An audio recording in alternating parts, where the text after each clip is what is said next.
In a world where justice is supposed to be blind, there are those who believe the scales are tipped in favor of the powerful. The ones who are meant to protect us are often the ones who cause the most harm. The police force, sworn to serve and protect, have become a symbol of fear and mistrust for many. And the court system, designed to ensure justice for all, has failed time and time again. But there are those who refuse to be silenced, who fight for change, and who demand accountability. Join our host, former Texas police officer and major crimes detective, Justin Carlson, on a journey through the darkness as he shines a light from his extensive 14 years of experience on police injustice and the failed court system. And as he speaks with the many others who have also experienced injustice. This is Failing Justice.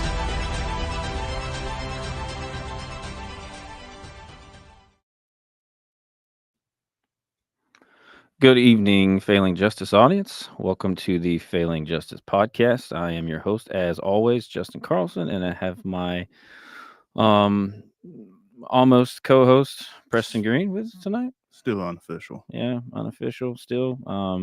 But glad you guys are here tonight, joining us for the Failing Justice podcast. Um, man, it's been a crazy week. We've switched studios. We were in downtown Dallas, and due to commute and everything, we switched over here to a really nice studio in Frisco, and so it's been a heck of a week trying to get all these things lined out and together. But I think it's come together nicely. I'm real proud of where we're at, and I guess I got to credit you because I mean technically you found this place, so um, give credit where credit's due, right? Um, anyway, check out the new layout too. We got the new layout there. We're just kind of testing some things to see what we like, what we don't like, but I kind of like the new layout too. So Yeah. um, anyway, um, well, so I guess we kind of have a. There's been a couple things that's happened over the last week or so. Um, and it's kind of brought us to tonight's topic, which is something that we're kind of both passionate about. I know you are for sure. Absolutely. We're gonna kind of dive in a little bit on some mental health talk, especially when it comes to we're talking about wanting to better law enforcement as a whole, right? So we got to touch on all things, and I think one of the things that we have to touch on is mental health because it affects um a lot of uh, a lot of aspects of uh, law enforcement. So we've both been touched by it. We've had friends touched by it, and so we, due to the things that's happened this week, and what I'm talking about specifically, there were several things that happened.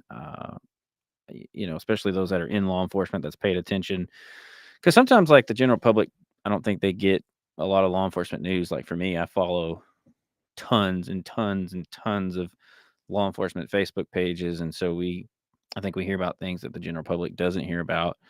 So not like everybody's seen this news, like it wasn't on like Fox 4 or whatever. But specifically speaking, down in Austin, Texas, this week we've had it was a law enforcement took a hit over there this week. There was a police officer that was killed um, in the line of duty.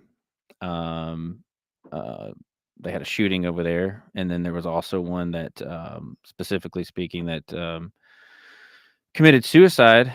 And her name's Christy. I'm going to get this last name right. Christy Astron. She committed suicide over the weekend. Is that? I know it's up there, but I don't see it on that screen. I don't know if it's uh, for everybody to see it. We're going to try to get the picture up there so that way everybody can see what I'm talking about here. But I'll tell you a little bit about her while we're waiting on the picture to get pulled up. Like I said, Christy Astron's her name. She was a senior police officer for the Austin Police Department.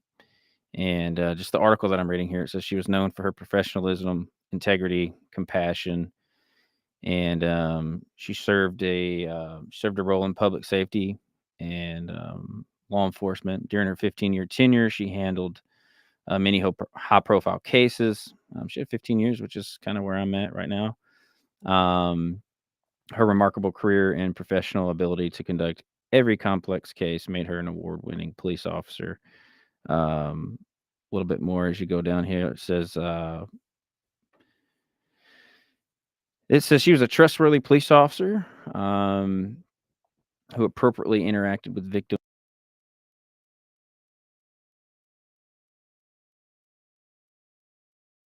Award medal, prestigious Purple Heart, and a life-saving medal. These awards were a testament to her excellence and bravery in her journey. In addition to her professional life, Christy was a devoted wife and a beloved mother to 2 children. She had a great sense of humor and an infectious smile that lit up everyone around her. I think we have the picture up now. I'm not sure if you Yeah. guys can see it. Okay, so yeah, so that picture, that's her. I mean, just look at her. Look at that smile. 15 years on the job, and she took her life over the weekend in Austin. And man, I tell you what, this isn't, unfortunately, it's not uncommon that we see this in our profession. It's pretty frequent. Yeah, and I think it's getting even more frequent than what it was before. Yeah, well, I think we're now starting to not only pay attention a little more, but I think it's you'll hear about it more often. So Yeah. Well, it's sad, man. You know that it says she was a wife, and she was a mother of 2 children, and it said that another piece in the article said that she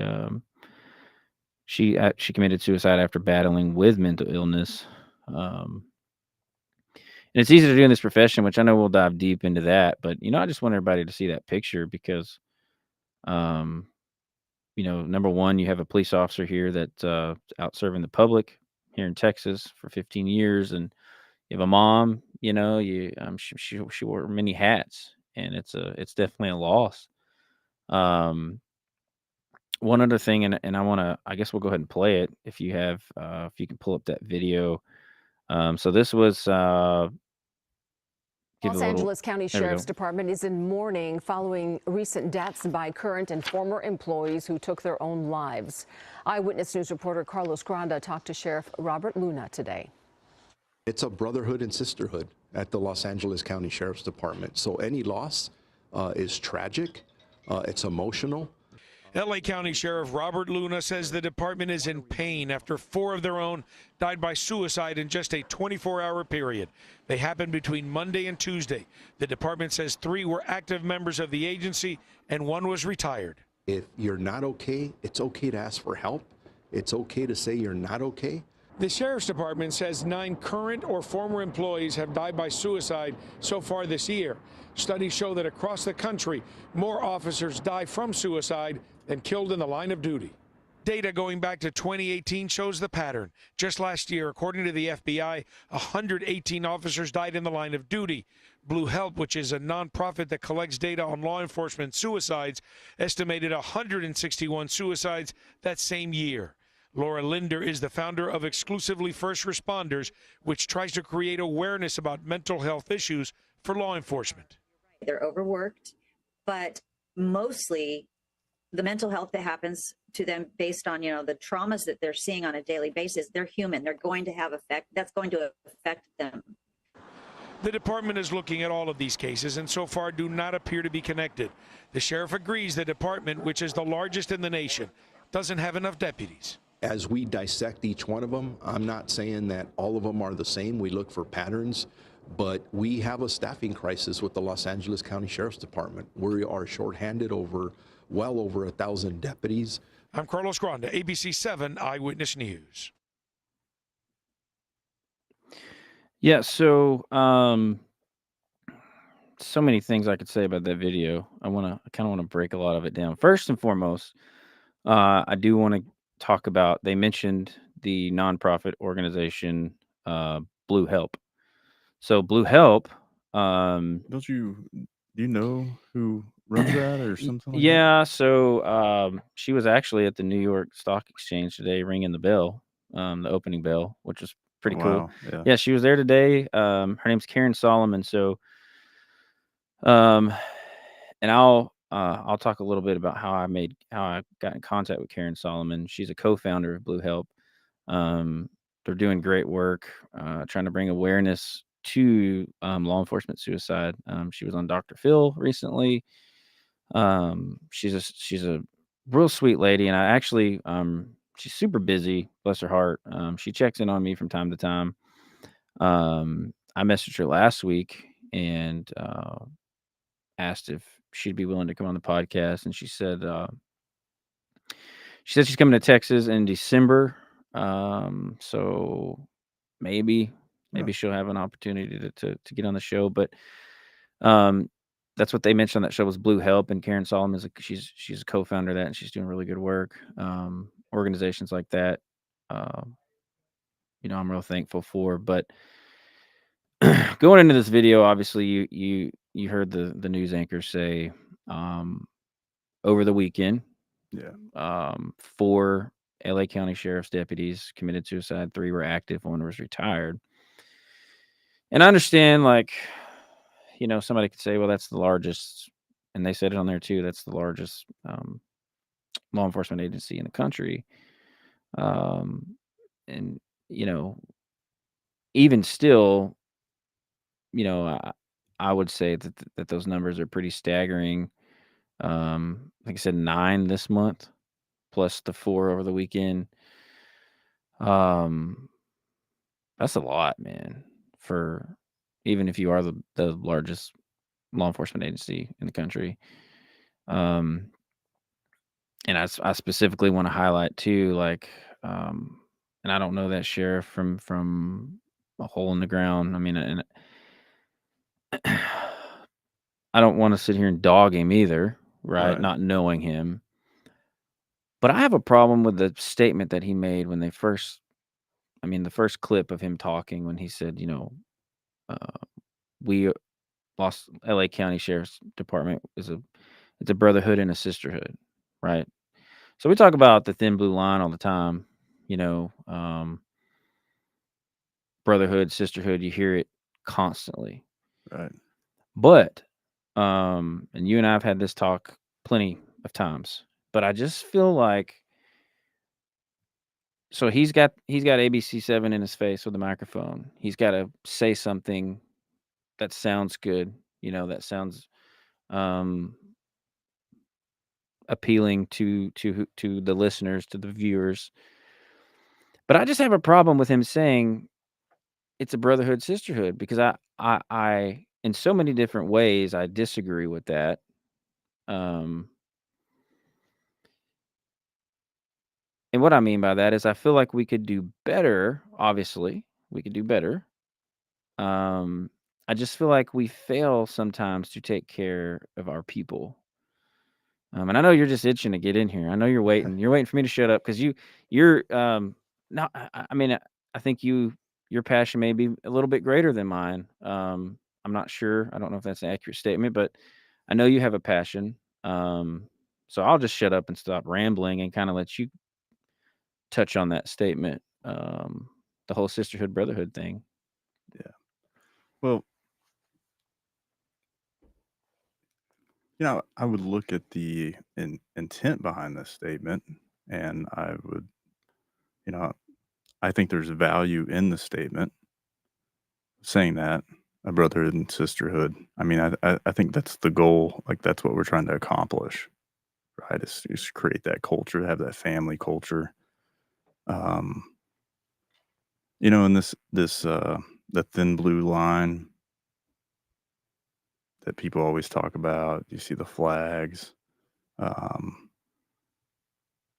Just I think the truth of it is that's not um, the majority of law enforcement in the career field probably don't hold any value to that phrase, the thin blue line, because I feel like it's more of a image or a logo or a mascot now versus what the meaning of it should be. That Yeah. we stand together, we're all holding the line.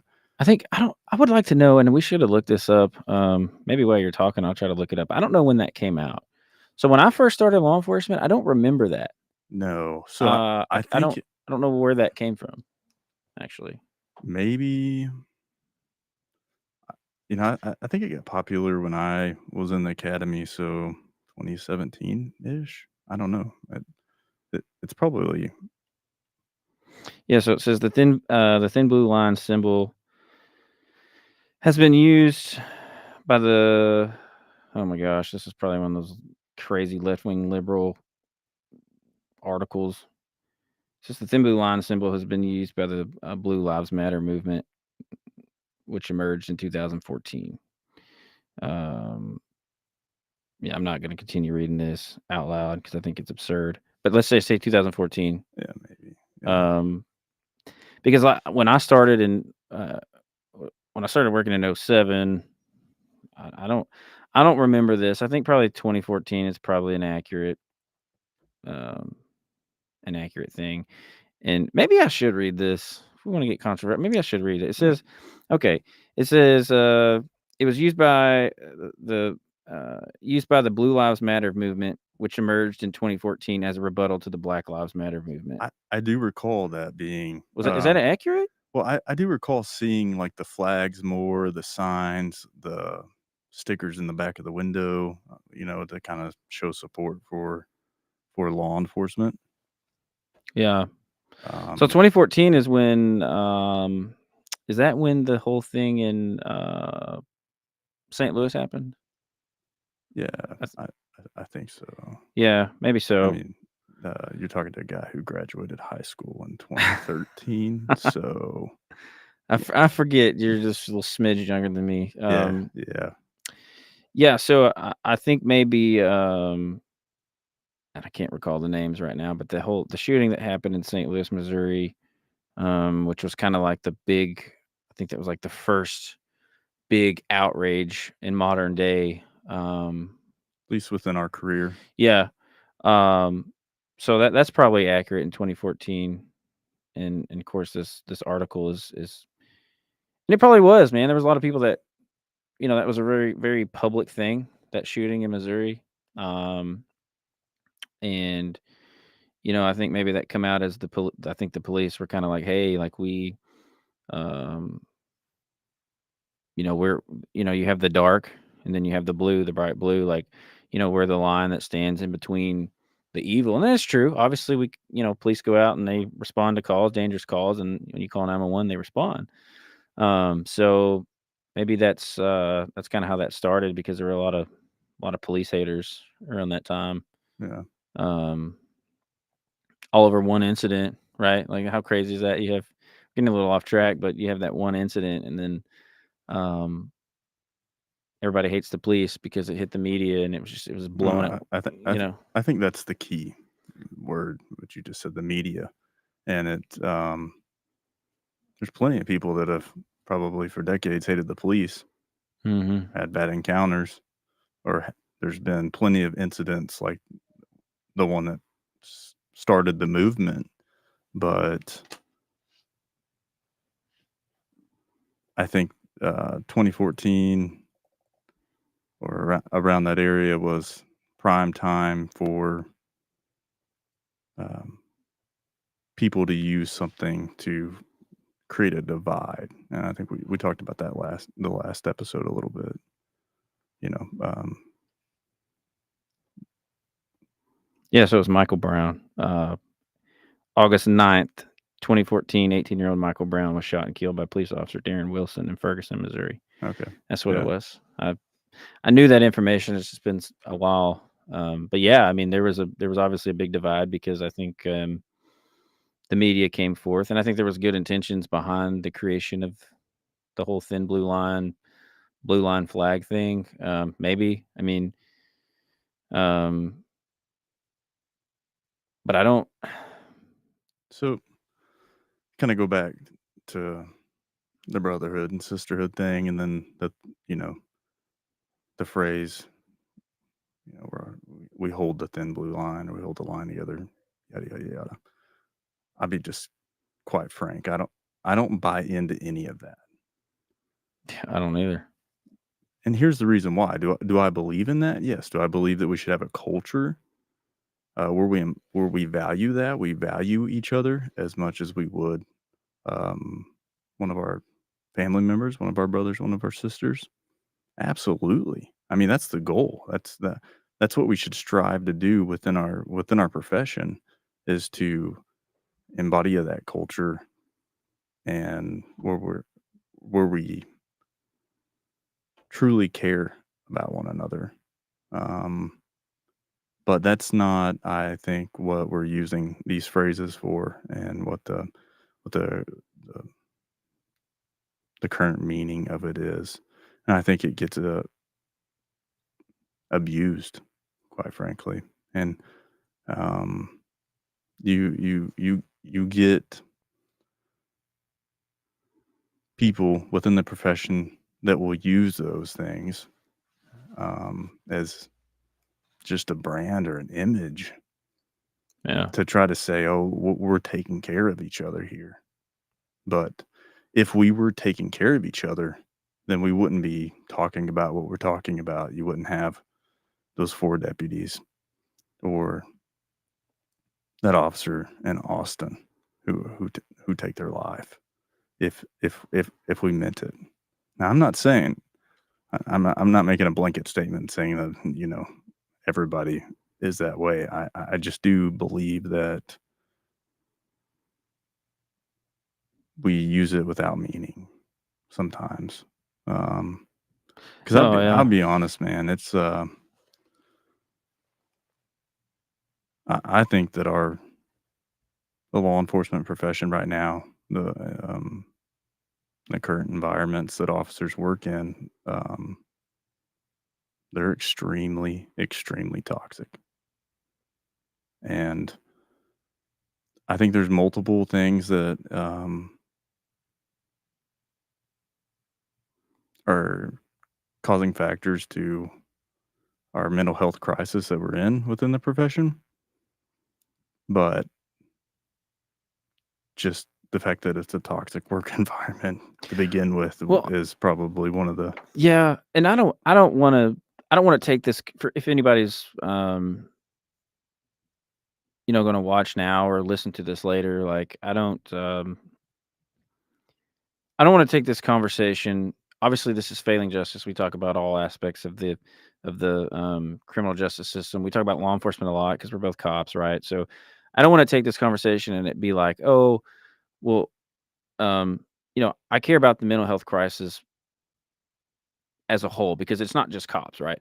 But we're specifically speaking cops here, because what makes it, I think, life's hard right now, dude. Like, there's a lot of stuff going on. The economic crisis has hit everybody. I mean, just mental health is through the roof in general.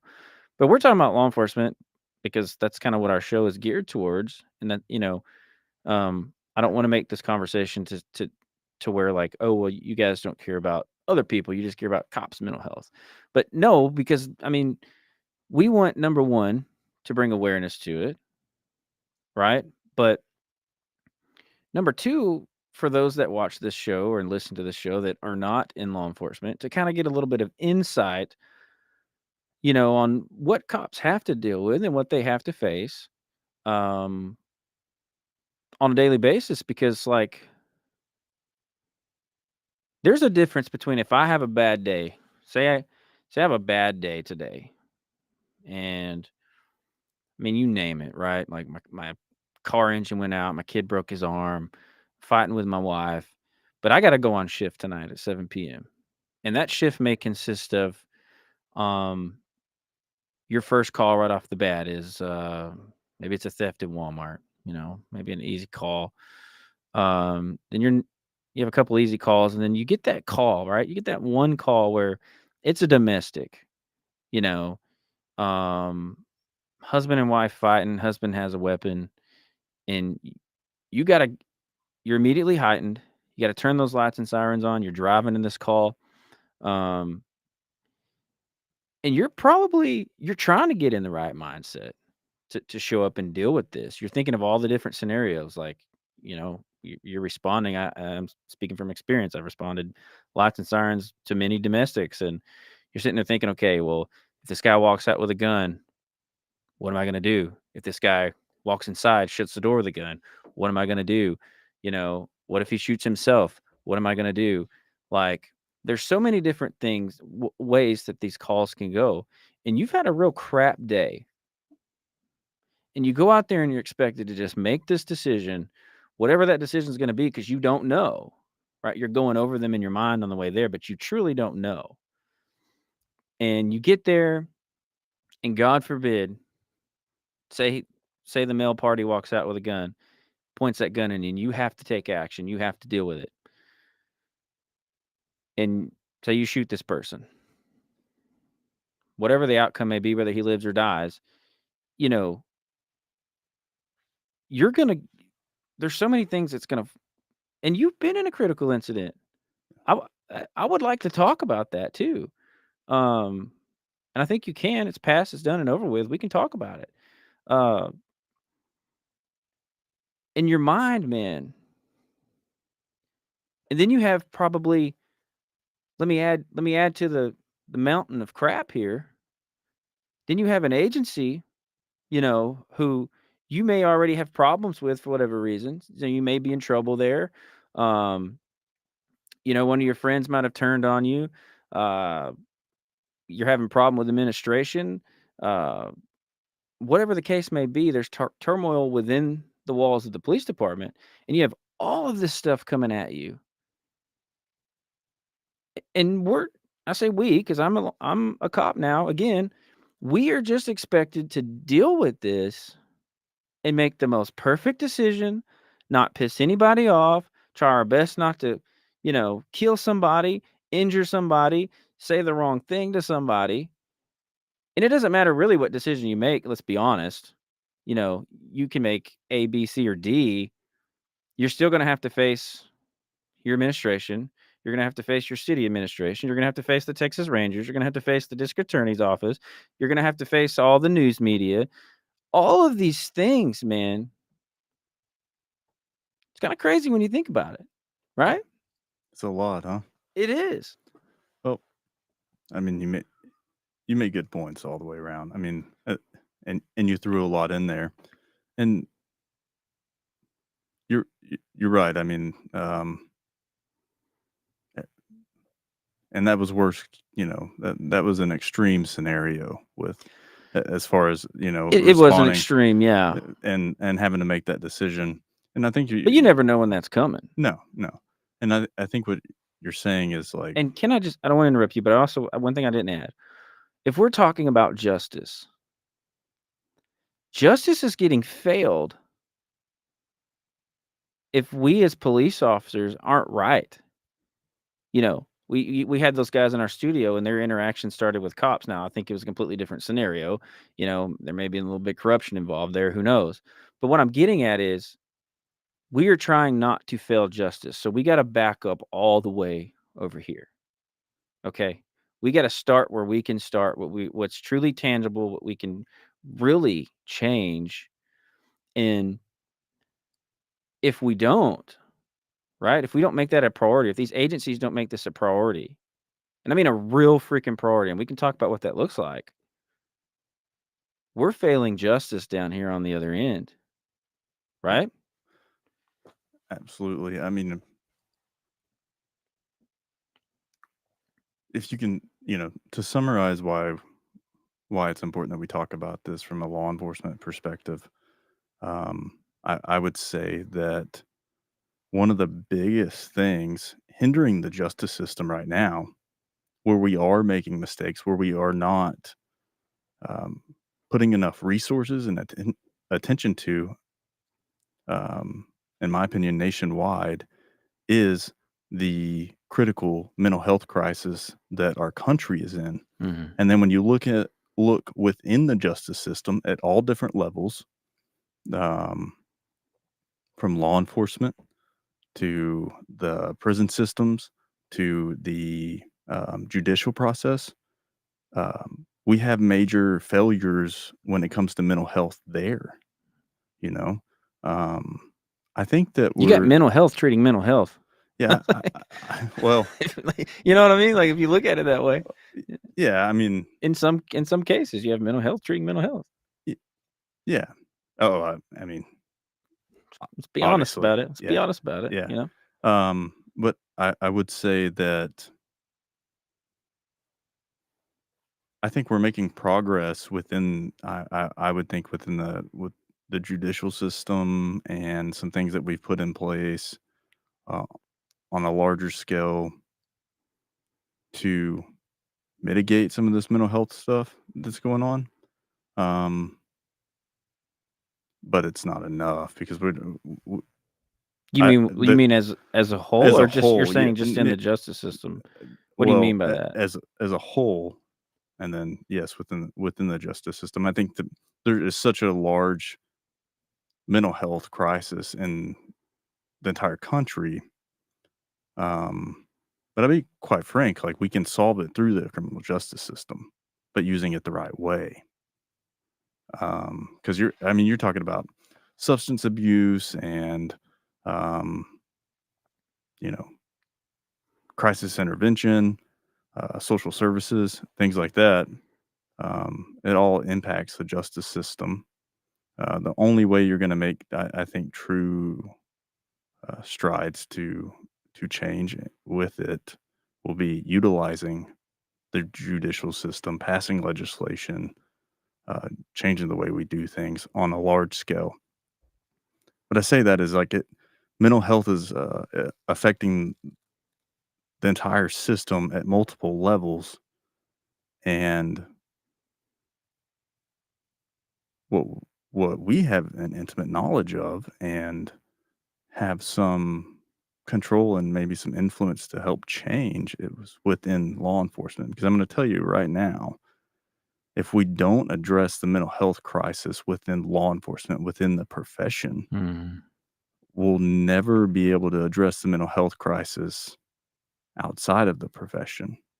If we're not, if if we're not good, how can we expect any positive outcome? And that's why I said I had a problem with what he said. Again, I don't know that guy, but let's have a hypothetical here for a second. That sheriff, LA County sheriff, he had to get in front of the media and he had to say, um, you know, this is a brotherhood, this is a sisterhood, we want to take care of each other here. This is a real sad deal. But if we really dissected these four officers, okay, um, and their situations, and I don't know what they are, you know, and you're right, I have intimate knowledge of this. I have real intimate knowledge from many different angles on this topic. So I can talk about this. I feel like I can talk about this and I know what I'm talking about. Did they even know as an agency? And of course, he didn't know. He's the sheriff. No. If you think for 2 seconds that guy knew anything about the mental health of these four deputies, you know, you're a loon because he didn't know squat diddly about it. But let's break it down the organizational chart for a little bit and talk about, you know, these officers, these deputies that are way down here. Let's talk about, their immediate supervisors, which bear the responsibility of tuning into their subordinates' lives, making sure, hey, are you okay today? Like, what's going on? Noticing changes in behavior, call-ins, whatever. Um, we are not doing that. And again, you can't anything we say in here, you can't blanket, right? No, You no, can't you can't just come in here and say nobody, it's not happening because I know there are um individuals, there are some agencies that are doing a really good freaking job, right? But as a whole, we are failing hardcore at that. And I'm just using that as an example because you get agency administrators. Well, I'll tell you what pisses me off if you want to get on this topic. I'd love to know. Yeah, I'll scroll. We follow groups. Police officer groups.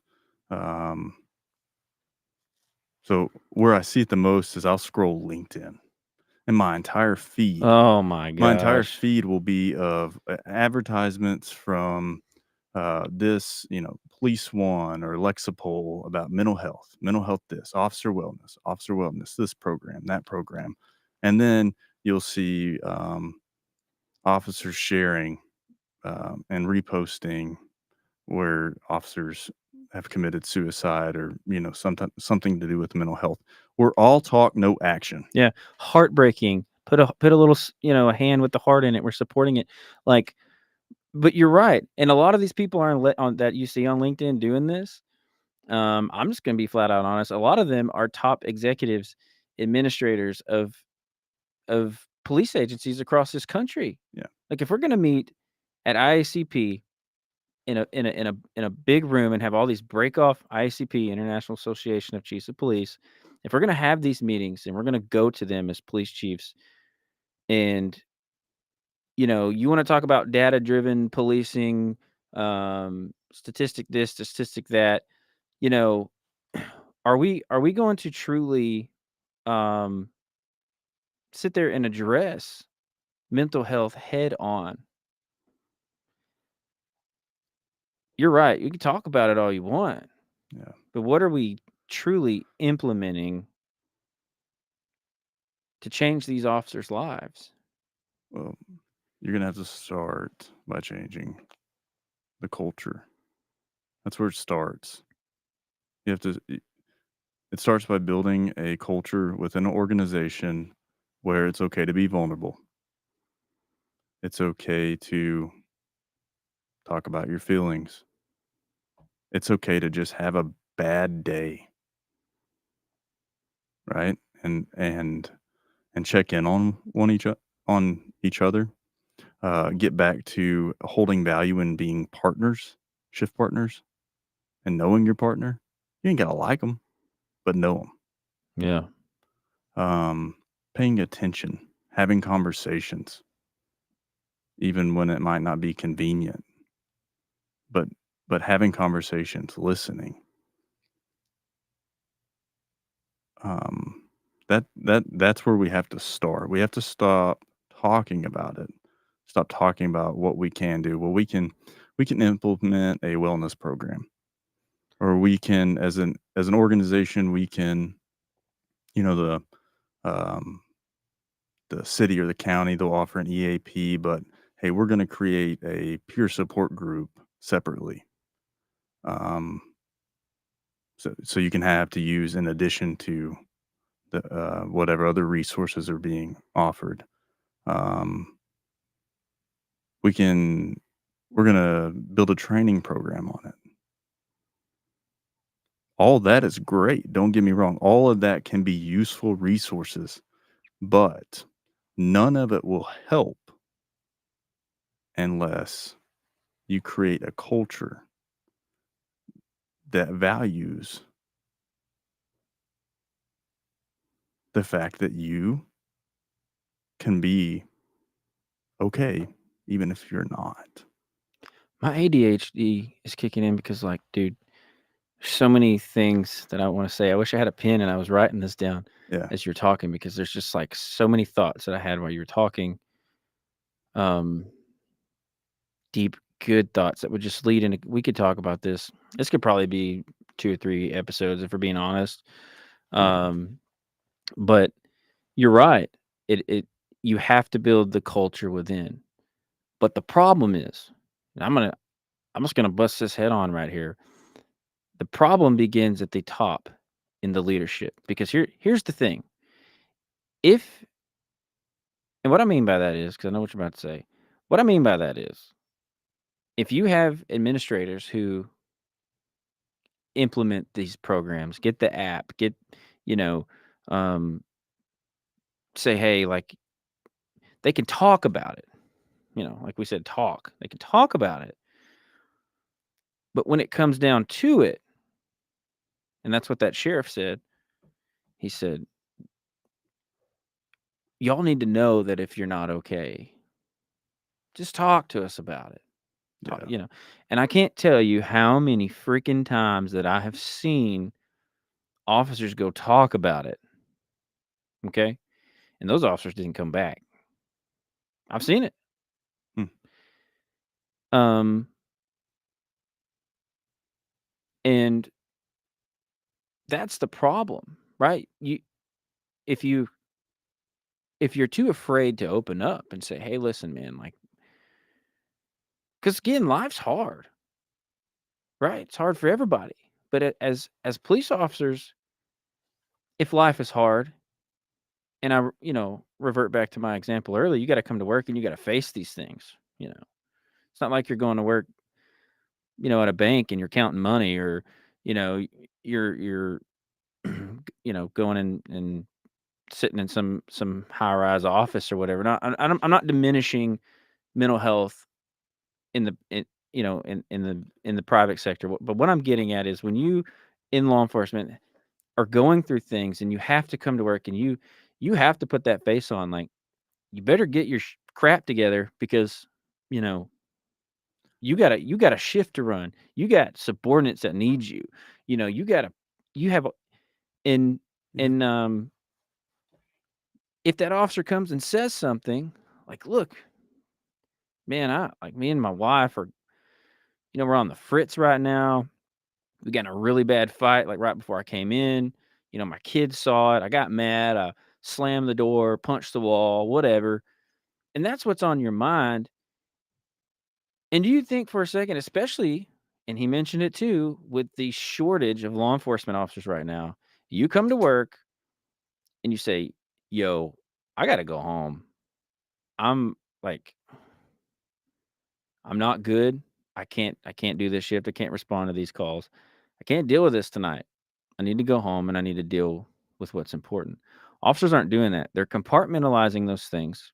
They're packing them away, for multiple reasons. One, maybe they don't have time, or I think the biggest reason though is the stigma. They can't come out and just say, this is what's going on, in fear of what may happen, right? Like, nobody truly wants to get raw and freaking vulnerable and have them conversations, because everybody looks at Facebook, everybody's like, oh man, they got the perfect life.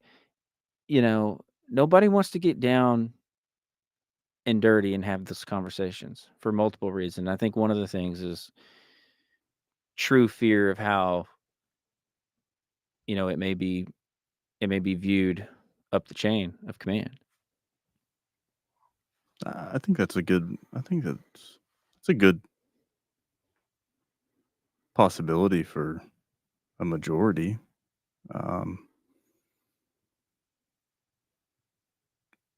I think there's a lot of value in that statement. I think it comes down to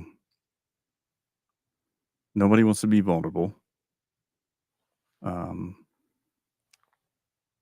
we all, and I think that's society in general. Oh yeah. But within our profession, I mean, we don't have vulnerable.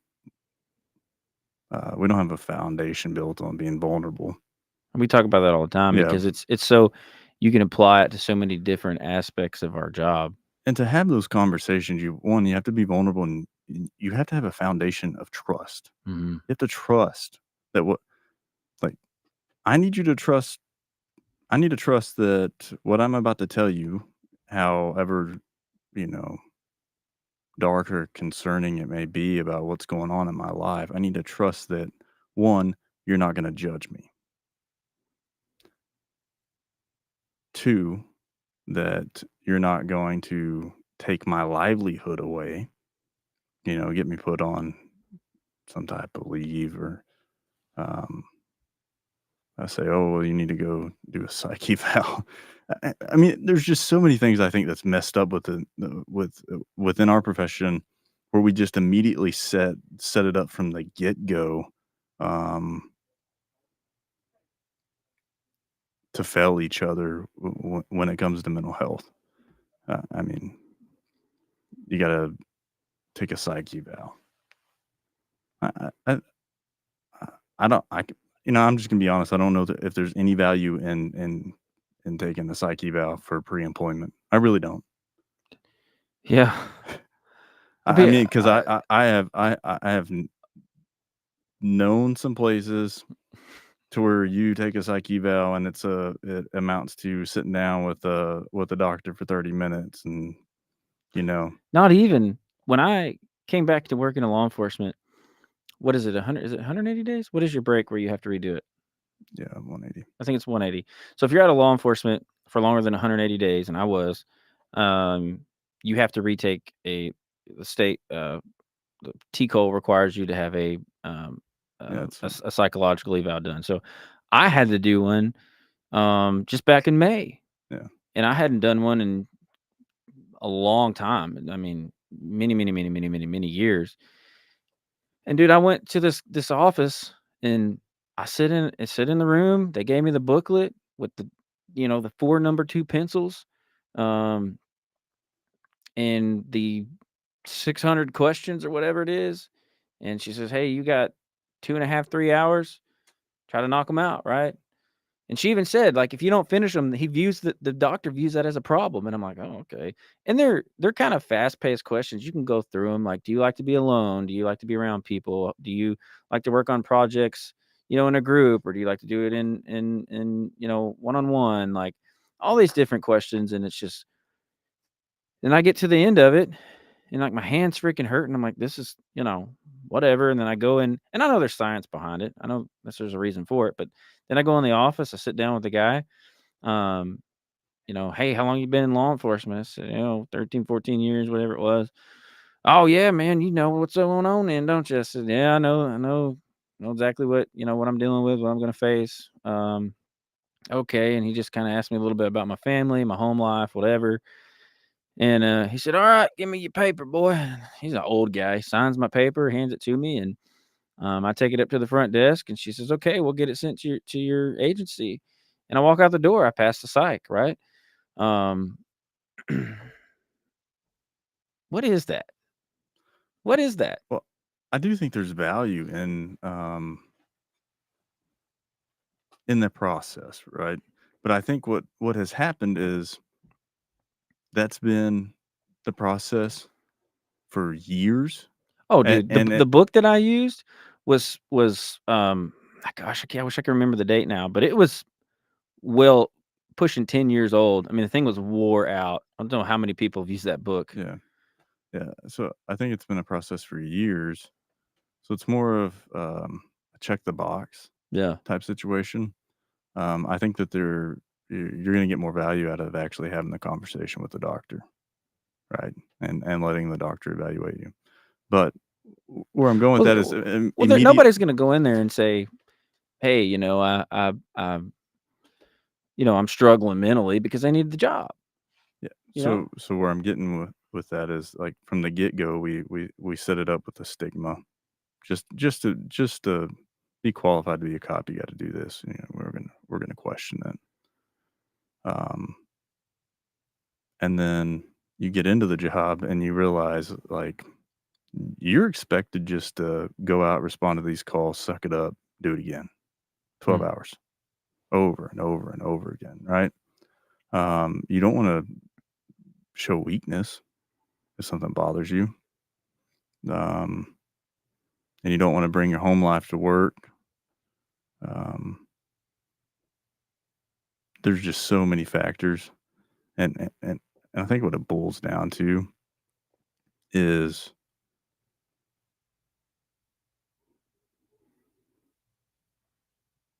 we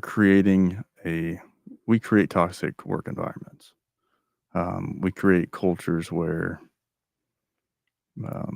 you're going to be judged by each other, right? From all these, I mean, there's just so many other things that are going on within the profession that, if you're struggling with mental health, um, you're just not gonna bring that up because Right. you're fighting so many other battles. Um, how about we fight this one? Because I think this one's worth fighting. And I feel That like it can be fought too. It's worth absolutely, fighting and it can be fought. absolutely, and it starts with the culture w and making it okay and putting forth that effort. And I tell you what I have noticed has had the biggest impact, um, within my organization is is we have those conversations. You know, when I really think about it, I've never met somebody in this profession, and then after getting to talk to them, and we break down those barriers and we become a little vulnerable, and we start talking about our childhoods or what we did prior to being cops. Like, I don't think I've ever met somebody who hasn't gone through something in life that has affected them and affected their mental health and where they've struggled, because we're all human. And that's the reality of the situation. Like, just because we have a uniform on and wear a badge doesn't make us any less human than anybody else out there that we're going to be responding to who could be in a mental health crisis. Just because you're responding to people who are in a mental health crisis doesn't mean that none of us on the inside are exempt to that or haven't been in that situation. I have. Yeah. So we don't have those conversations, and you need to have those conversations. You have to. It is key to creating that culture to where it's all right. If you're going through something, come talk to me about it. It's key. If you don't break down those barriers, you don't have those tough conversations, you don't somebody doesn't expose themselves first a little bit. Hey, let me key you in on what I've dealt with in life, what I've gone through, my struggles. Um, then I don't think we're going to get anywhere, because somebody's going to have to take that first step, and that's what we've done. I mean, I pride myself on that within our organization. Is I know that I can go to anybody with my partners and have that conversation and not get judged.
that that's what it should be all about. Like, and especially if you're a leader with an organization and law enforcement, that should be your number one priority is taking care of the ones who have selflessly signed up to do this job. And if you're a leader within this profession, like, then you owe it to them to take care of them, to care about them. Don't make their job more difficult. And it's simple. Think about how things will impact them. Yeah. Think about to relieve some stress. You shouldn't have to check on duty or punch that time clock and be more stressed immediately from just walking in the building Yeah. than you were before. Because I promise you, life's really damn hard. And we continue to do this. The definition of insanity is doing the same thing over and over and over again, and expecting a different result. We're not getting a different result. Building these programs, calling it this, throwing a label on it. Just in passing, missing. Hey guys, we got this. Like, just in case y'all might need it. All right. Now Yeah. get out there. Putting a poster up. That's doing the same thing, and we aren't getting different results, or we wouldn't be talking about, or we wouldn't have had those videos and news clippings. And in my opinion, we can run these statistics all day long. I mean, I think it's important. We need to know the numbers, right? But we shouldn't be looking at it from, well, last year we had 130. This year we're down to 115. Oh, damn. You call it progress? Yeah. No, that's not progress. We need to work on it and tackle the problem until we get to zero. And that's probably, I mean, if you want to be realistic, right? But that we should strive and work and exhaust ourselves on this issue with that being our goal, because I think then we'll see improvement. But I mean, it's I get fired up on this because of my own personal experiences that I've been through, and I've seen my partners go through. And you say it starts at the top, and I will agree. I will agree. But I will say that the biggest impact, the ones who are going to be able to make the biggest impact, are your line level supervisors, your direct supervisors. You need people in executive level, command level positions to get on board, support it. They need to be making it a Well, priority. to I guess rebuttal on that, because I don't disagree with you. I just want to ask a question, like, because you're right. I mean, I think my biggest influence in my entire career has never been a freaking police chief, except for Rob Vine. That's a little different. I always put him in his own little category because that's totally different.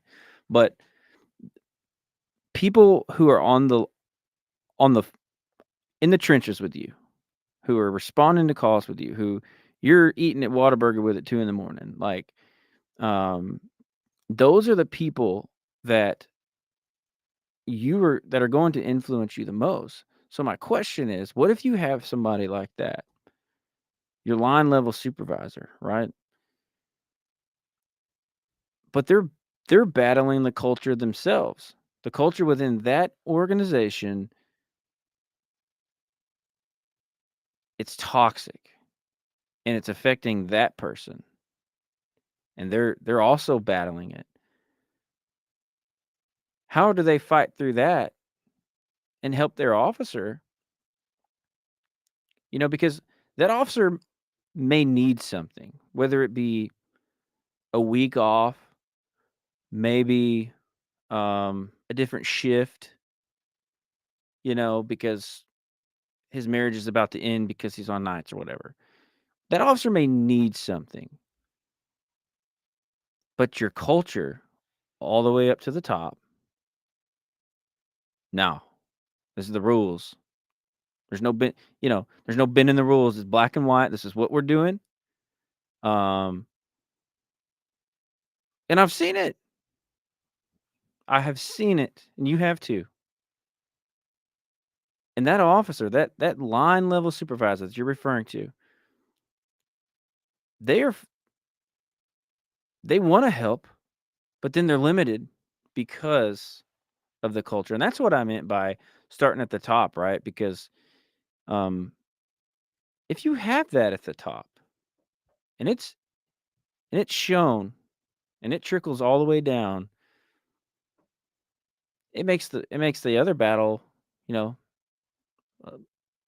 there's one battle that's kind of gone. Like it's not even there. They don't have to worry about it. You see what I'm saying? Yeah.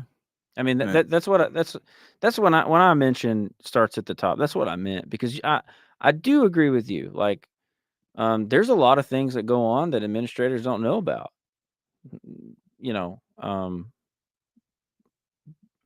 That's just fact. And what I mean by that is officers helping officers, those line level officers leaning on each other. But when the problem gets to be so big, because it could get there, the problem could be bigger than what that line level officer could deal with.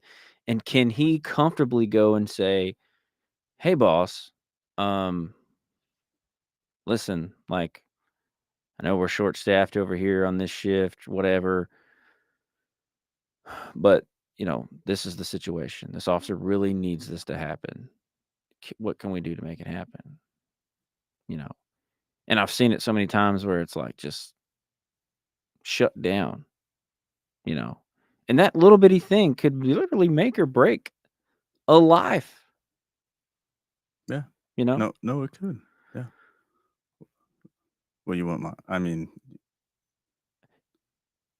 Oh, I guess I was just asking, like, what do you do? how do you, I think that the it, line level supervisors still have the biggest opportunity to make the biggest impact, because what you have to do is decide that this is a fight where you don't waver. When it comes to your people, you don't. When it comes to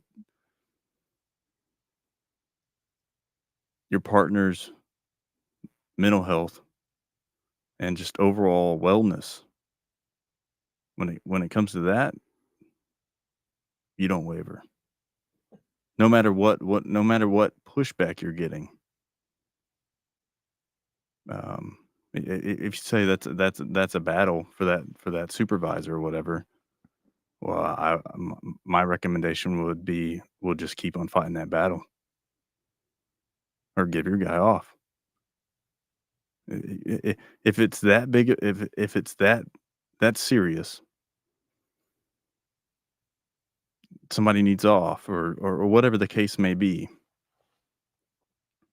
and you can't make it happen, well, then just do it your damn self.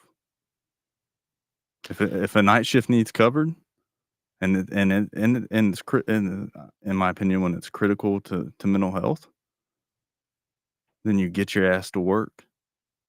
If you ain't pushed a radio car in 5 years, then you better put on a uniform and jump in a radio car, if that's what it takes. Because, and I'm saying, like, that's how we have to attack this issue, with everything you got to create change, or influence change within a culture, to positively have a positive impact when it comes to mental health. That's what you got to do. You got to hit it head on with everything you got, and you can't let anybody tell you that you need to do it differently. No. You need to do it differently, because what I'm doing is the right thing to do, because I'm going to take care of my people at the end of the day.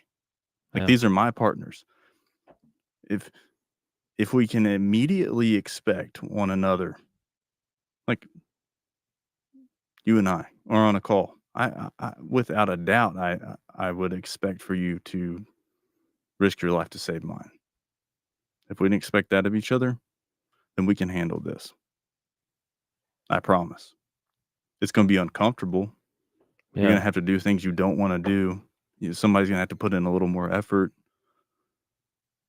But we can handle this. Because Yeah. everything is so SOP driven, like it's Yeah, I don't think you can handle mental health down no, to the T within policy no, and you can't. procedure. It's just one of those things like you refer to especially on the criminal side of things. Like sometimes you have to operate in the gray, and it's the same. I think it's the same when it comes to mental health. You can't, what's in black and white is let's be honest. A lot of times it's just crap, and it doesn't apply to all situations. And so you have to operate in the gray, and you can't be SOP driven. Um, and that's a lot. That's sometimes a lot of what's wrong with cultures is it's so SOP driven. Everybody's just on edge, and they're just afraid to say anything. When, yeah, and when it comes to this topic, to create that healthy culture that we're talking about, you really got to care about the person next to you more than yourself. You do. I mean, because I tell people all the time, I think this profession is the most toxic profession there is out there. It's bad. And I don't, it's not the job that makes it that way. No, This job is rough. yeah, Right. you're right. Right. Because you And- said it earlier, you're not always And- constantly responding to those No, but heightened situations. you're always thinking about You're thinking about it, the right? worst And thing. it is hard. Don't get me wrong. It is hard, but you're right. I think the hardest part of this entire freaking profession is when you swipe that key card and you walk in that secure building and just the atmosphere is just freaking awful. Almost to like a lot of times where you don't even want to be there. And it's just it's in the air. You can you can just cut it with a freaking knife.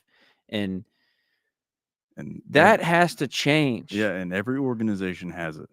Yes. Every single organization has it, and quite honestly, Some are worse than others. Quite honestly, every profession has it. Yeah.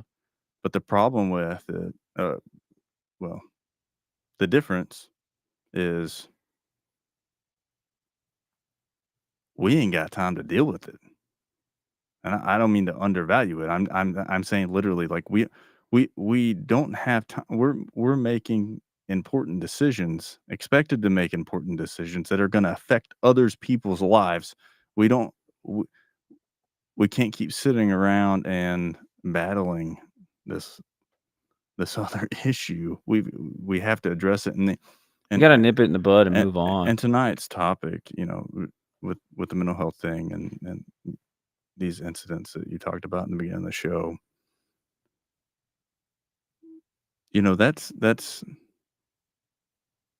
that's what we don't want to happen. That's the ultimate end result, right? The worst. But there's so many other things that cause issues for officers when it comes to mental health. That doesn't rise to that level, but still deserves being addressed. And I mean it. Like I think that you've got to put a lot of effort into deciding that this is you want to build a healthier culture, and that's probably where you need to start, is creating a work environment where people can address these things, because it's there. I promise you. Nobody within that house, everybody's dealing with something. Yeah. Right. And it's not rainbows and unicorns. Everybody's dealing with something. And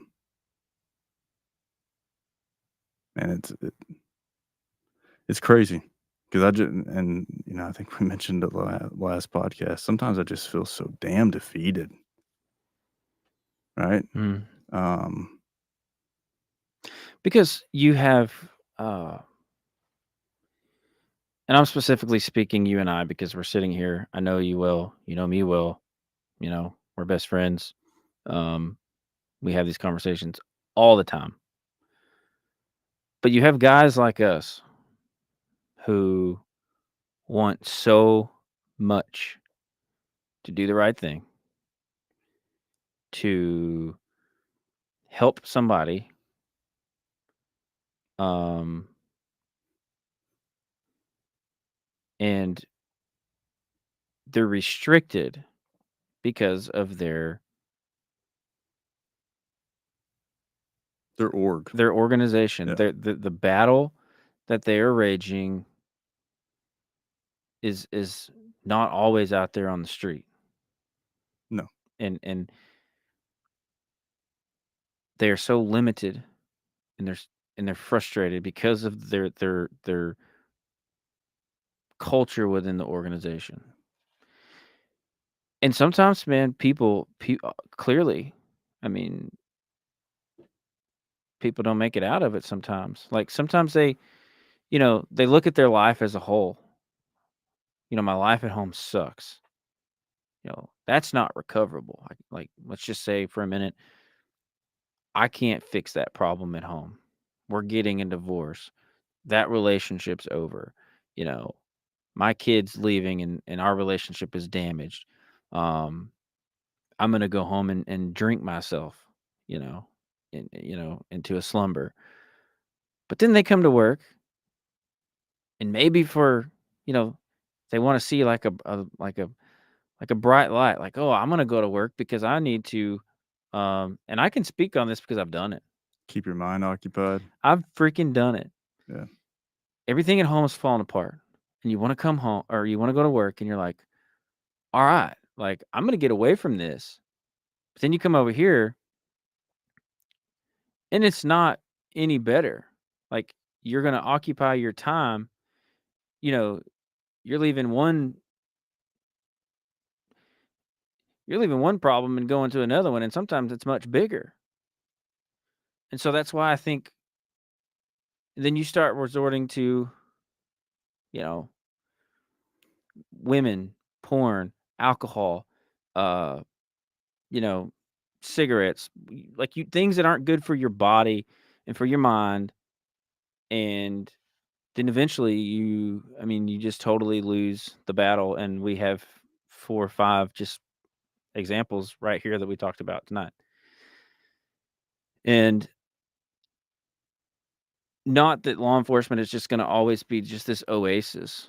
It's not going to be just this lovely little island that you're going to come to. That's not what I'm getting at. But I think Well, that's not what we're here for. no, I think, but I think we do, like, if we're expecting somebody to strap a gun on and put a bulletproof vest on and go out and face the things that they're like, you're It's right. expected of them. Like, what's expected of them? Because at any moment they could get that call. We lose the value in that too. Yeah. We lose the value in the oath that they take. Like, we're expecting you to deal with this at any moment, like any second of That's your your 12-hour job. shift. That's your job. But in the meantime, we're not going to make you comfortable while you're at work. We're not going to, oh, you want to wear outer carrier versus a traditional vest. We're going to take your beards away. We're going to, you can't show your tattoos. We're going to, you want 10s, we're going to make you work 12s. You want 12s, we're going to make you work 10s. I think within reason, of course, because you can't have lawlessness. You can't have people just doing what they want. And there has to be structure because we are a structured paramilitary organization. But you have to make it. Who gives as long as your uniform's nice, who gives a crap? What if your gear's here, if your gear's there? What makes you comfortable for 12 hours a day while you're sitting in that car expected to go out here and make it a life or death decision? What's going to make you comfortable while you're providing this service for 12 hours? Can we accommodate that reasonably? We're going to make, a guy who's 6'5", get in a little bitty old car, right? and make him do that for, and it's the little things. I know it sounds ridiculous, but it's literally those things add up and they add up. But we don't ask those questions to our people. We don't sit there and say, what's going to make you comfortable? What can we do to make your job easier? We don't do that. Especially I say we, administrators don't do that. They don't care. They just make decisions. And you can't do that. I'm sorry, but you can't. And it's those things that build up over time. The little things matter, They do. but man, it's a rabbit hole, because then you get counter, but you'll never make everybody happy. Well, that's true too. But No, you're right. You won't. But we just got to change the culture. We can do better. You're right. We're not going to make everybody happy. I was thinking the other day, this sounds kind of ridiculous, almost, but I was playing around with the idea of, we talk about legislation, like, why can't there be something written somewhere that talks about the culture and what it should be? There is. Like what are you referring to? Code of ethics. Well, that's not, I agree with that. You're right. But I meant like something that's talked about on Capitol Hill. Like, we're talking about this and we're going to make this change because, and I'm not talking about just, again, programs and posters and apps and, we have an EAP. Like, that's not what I'm referring to, man. I'm talking about just like boots on the ground, put the shovel in the freaking dirt and do the work. Yeah. To make the change. You're not going to force anybody. No, and that's the problem. Everybody's, The only way you're going to tackle this is by influencing heart, minds, and attitudes. Yeah. That's the only way. Influencing. And by example. And I tell you, the only leadership style that I would say that will tackle this issue is subscribing to servant leadership. If you're in a position of leadership within the law enforcement profession, subscribe to being a servant leader, and don't just take the title. Let's talk about what that means. Mhm. Like servant leadership goes, if you're a Christian, it goes back to a biblical meaning when Christ would wash the feet. Yeah. Like, nothing is beneath me. Nothing. I'm here for you because I'm expecting you to go out there and be there for the community. So I'm here for you. It's a leadership thing. It really is. And I'm gonna tell you what, you can't be about yourself if you want to tackle this issue, because to tackle this issue, you're gonna have to constantly be putting others before yourself, and not in the sense of getting ahead or getting that promotion or getting that assignment. That's not what I mean. I mean, you're going to have to put others' needs before yours. You're going to have to put in the extra hours. You're going to have to stay late and listen. Just listen. Because sometimes that's all it takes. Yeah. And you're gonna have to push for what you think is right. You got to go against the grain, man. When it comes to this issue, Yeah, yeah, you have to, because this issue affects so many other things. Yeah. So many other things. That's why I said, we've lost our way so much. So much that, like, this has to be mainstream. This is like what we got to push for, right? Is just to have a healthy work environment. That's some bullshit. Yeah. We have lost our way within ourselves. if you want to do this job because you want to serve others, there's no way to do that if it's all for selfish reasons. So within your organization, with your partners, with your peers, with the ones that you serve and lead, and the ones who lead you, you can't do any of it for selfish reasons. I don't know. It's crazy, man. It's crazy because I see so many good cops, good-hearted men and women who self-destruct and ruin their careers. And it could have been prevented if somebody just was looking out for it or was there. And even the cries for help sometimes go unnoticed. Yeah. They just kind of get pushed to the wayside, and because there are people who do cry for help, even if it's subconsciously and they're not realizing that that's what they're doing. But we're so focused on other crap. Yeah, we're focused on the wrong thing. We are just so focused in our profession on image.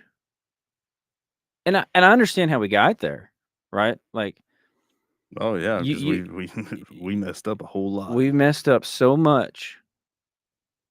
And going back to the whole Michael Brown, Ferguson, Missouri thing, that was a turning point, in law enforcement. I lived that. I saw it play out. That's kind of where things, before that, I'm trying to remember, like, I think I talked about it before, and I'm probably skipping some things, but like the whole Rodney King incident, that was a turning point. We have screwed up so much that now everything, we are trying so hard, to shine this glass up, polish it, and then present it. Look at this, y'all. Look at this. This is what we're about, right? But what about what's in I'm just doing this glass was sitting right here. What about what's in the cup? Yeah. Like what's behind the walls? An organization might be falling apart. Officers might be individually falling apart. But you better put that tie on that Class A uniform. You better post this on Facebook. You better say this. You better show up here. You better put that smile on. You better do this. Let's say that we have this program. Let's say we have this program. We're just focused on trying to look so good that we are literally failing ourselves. And in doing that, we're failing the freaking public who we're really supposed to serve. We're dependent on us. Yes. Yeah. And it's what we've sworn to do. It's We are public servants. yeah, so that's the job, right? Why therefore everybody within the profession should be servants to each other. Yeah. And I don't want this to come across as like we're just bashing admin or bashing line level supervisors or bashing our partners because we're not looking out for each other enough. That's not it at all. That's not why I say the things I do. When it comes to this issue, I speak from personal experience, and I'm not afraid to say it. Like, I've been in crisis. Yeah. I have hit rock bottom in my life during my career. So, And if I wish I wish I would have had more support, But I can tell you right now, if I wouldn't have had the partners that I've had during those times, or leaders, um, I don't know, man. Maybe you would have seen me on the news. Yeah. And it all goes down to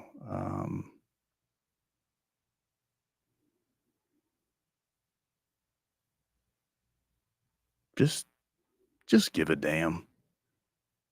Just care and quit saying it.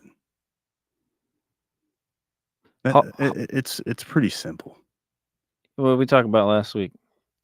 You gotta have heart. Yeah, you do. You have to care. You have to have heart. And you know what? Maybe I'll just blanket it. This shit ain't gonna get no better until we start caring.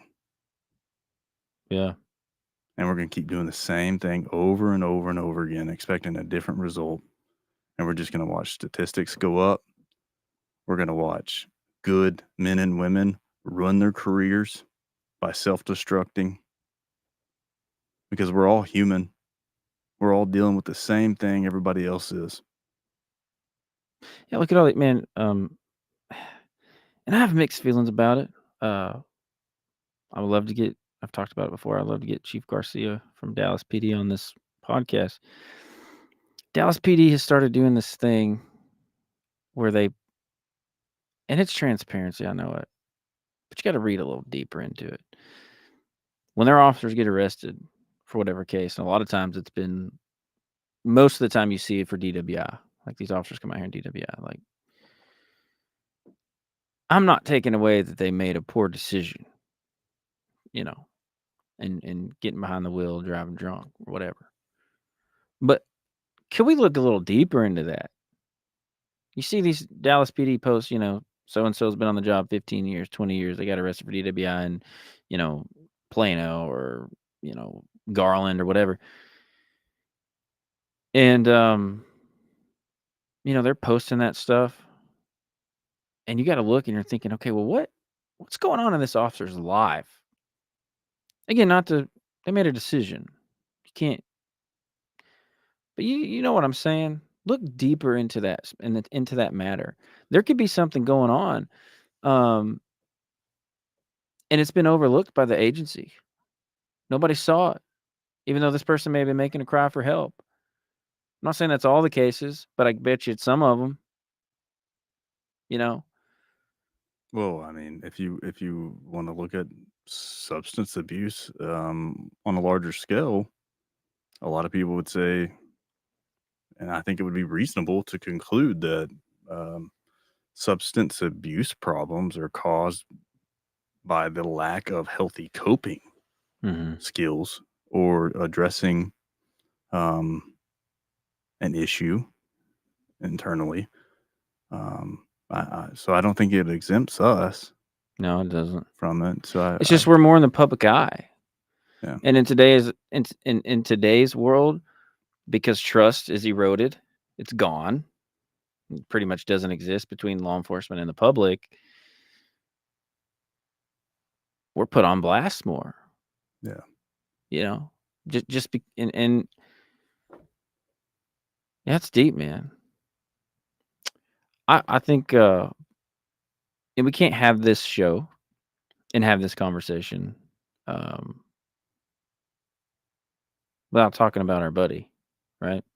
Yeah. You have that picture. So this picture is it's Emmanuel Terrell, really good buddy of mine. Met him when I worked in Gladewater. I actually trained him. Bless his heart. I didn't think he was going to make it through training. He was he's a special character, man. Matter of fact, there were people that wanted to cut him loose, but they pulled me out of the investigations division to train this guy because he needed some extra time, and we became really, really close. I mean, we were close like you and I. And you worked with him too, right? You did. Yeah. Okay, because I couldn't remember what the time frame was, but 2017, man, sitting in the office, sitting in the sergeant's office, just having a conversation, and in walks Rob Vine. He's like, "Hey, I need to talk to you," and I'm like, "Oh Jesus!" Like, I mean, it was very serious. I mean, I thought I was in trouble. He said, "Come to my office." Okay, go in there, shut the door, and he's like, "I just got off the phone with Sheriff Webb at Upshur County, and it appears that Terrell has shot and killed himself." And I was like, "Man, it didn't sit right with me." I was like, it's so crazy. I think back to that moment because I remember just like it was yesterday, and I just think back to that moment, and I was like, I said, "That's not right, man." I said, "Let me call him." So I picked up my phone and called him. Obviously, he didn't answer. I said, "Are you sure that the right address?" He's like, "I'm sure they're out there now." Roxanne Warren, she was a detective uh, at Gladewater PD. I took her spot. She left and went to Upshur County. He said, "Roxanne's out there." He's like, "His family's out there." He's like, "I'm sure." I said, I still didn't believe it. I didn't even ask. I just got in the car. I said, "I'm driving out there." He said, "Nah." I'm gonna go with you. So he got in the car with me, and we drove. I drove to his house, and pull up, and it. Um, Everybody was in such shock. Like nobody was crying. It was just like it was like it hadn't hit everybody yet. Like you pull up, you see the ambulance, you see all the crime scene tape, you see all the stuff, and you're just like, okay, I guess this really happened. And Terrell's mom was out there, and she was cracking jokes. Like it was the strangest thing, but it was because like it just hadn't hit everybody. And man, I'll never forget that day. Like uh, I'd actually, Terrell was going through some things. Um, he definitely was. We had texted that morning. And when you go through these situations, we deal with suicide all the time in law enforcement, like uh, on the public side. Um, and for me, up until this moment, I was just so closed off to any kind of emotion when I dealt with a suicide scene. Um, it was just another thing, like emotionless, compartmentalize, move on to the next thing, right? But when this happened that day, and I didn't go inside, but this is a deep, dark conversation. I apologize, or maybe I don't. I'm just talking, but I didn't go inside. I didn't want to. Um, I don't. I mean, maybe I did want to. It's just I couldn't. I didn't go inside, and so they brought him out on the stretcher. They put him in the hearse. Showed up, and they took him out. And man, dude, I called my wife at the time, and I was like, "Say, I gotta tell you something." And she was legitimately mad. Like I said, it's about work. And she's like, she thought I got fired. And I told her, and she was like, "Oh my God, you're kidding me." I said, "No, like I'm standing out here. That's what I'm dealing with." And that night, dude, it hit me pretty hard. Uh, I'll never forget that night. Yeah. Yeah, man. Well, just we talked about things at the beginning of the show about these incidents that was kind of close to home, but you're talking. It just goes to show that it can. This thing it's real, and it's everywhere, and it happens when we least expect it and when we're not looking. And I think it's important to be aware of what's going on in each other's lives. And it because we don't ask for help, but we will show the signs.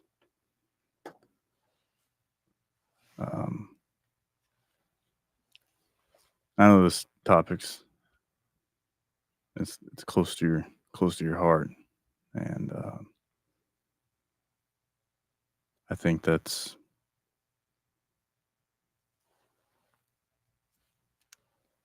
for you, that's your inspiration, because you don't want anybody else to feel the way you do as your partner Well, you and go through that. you always question, especially after something like this. You're like, what could I have done? You run through that cycle, and man, it was. I have to highlight this because this is, I can talk about it. Yeah.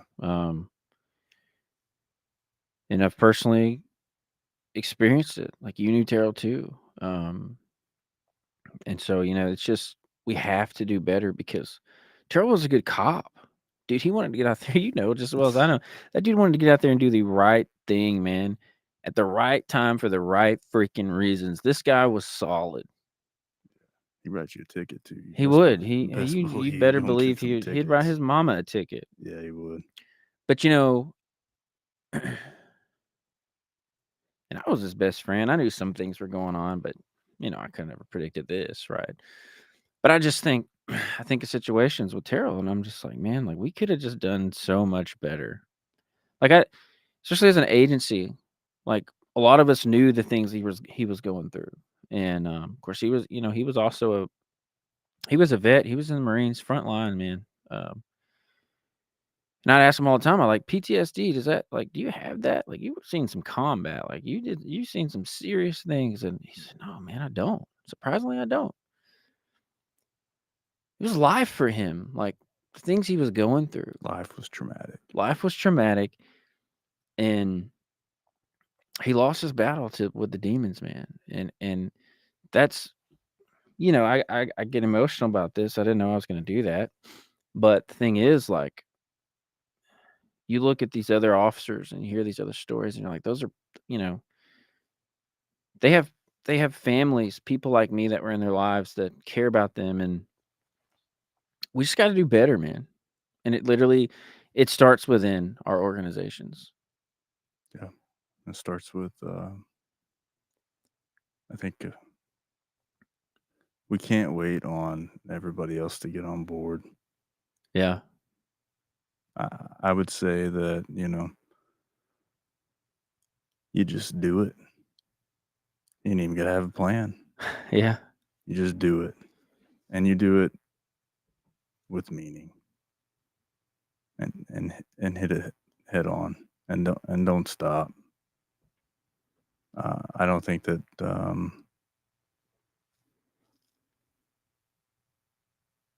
yeah. I don't.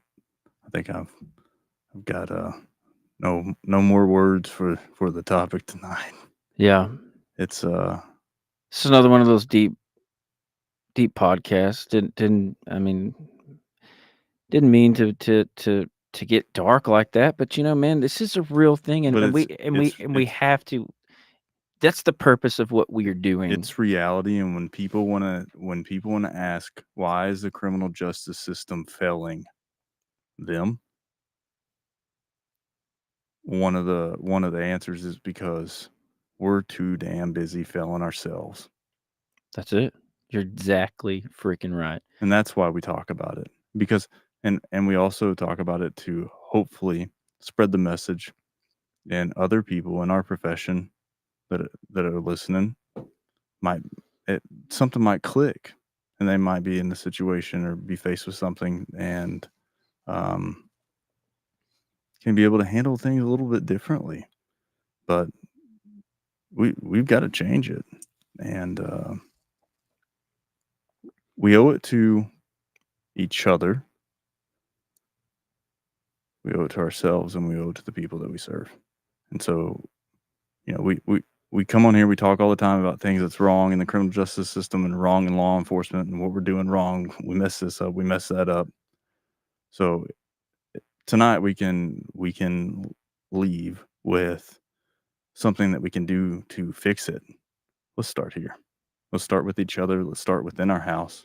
Let's start with taking care of one another. And then we can start taking care of everybody else Yeah, and doing better. I agree. I think that's going to be all for tonight. Heck of a podcast. Great conversation. I